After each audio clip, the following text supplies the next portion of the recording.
Am I the a-hole for not letting my best friend's fiancé move in with us? My fiancé, 26F, and I, 27F, own a house in Philadelphia where we live with our 2 cats. My best friend, 28F, is in a long-distance relationship with her fiancé, 31M, who lives near Albany, NY.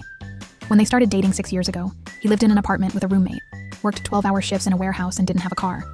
After 2 years, the job became too hard, he quit, and moved in with his aunt without paying rent.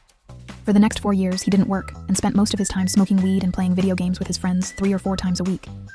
His excuse for not finding another job was that his aunt's car, which he used to get to the warehouse job, broke down, and the nearest city was an hour away. 2 years ago, my best friend got a job opportunity in Connecticut, which brought her closer to him, and she asked him to move in with her.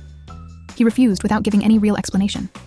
She assumed it was because of the car situation, even though she was willing to share hers temporarily. That same year, her financial situation became difficult, so she asked if she could move in with my fiancé and me, along with her 3 cats.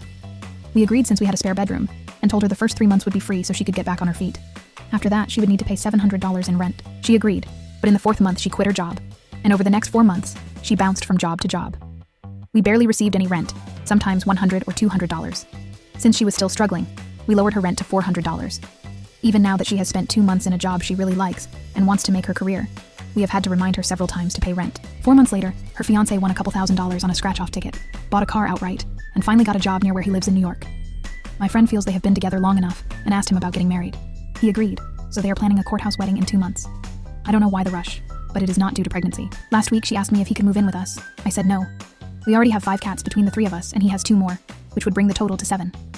On top of that, my fiancé, my friend and I are comfortable being at home without pants, and that would have to change with a man living with us. My fiancé also has past trauma and does not feel safe living with a man she does not know well, not because he would necessarily do anything, but because of her post-traumatic stress. And to make things worse, he would have to find a job here, meaning they would both depend on us financially until he stabilized. It makes no sense, especially when he currently lives rent-free where he is. So, am I the a-hole for saying no?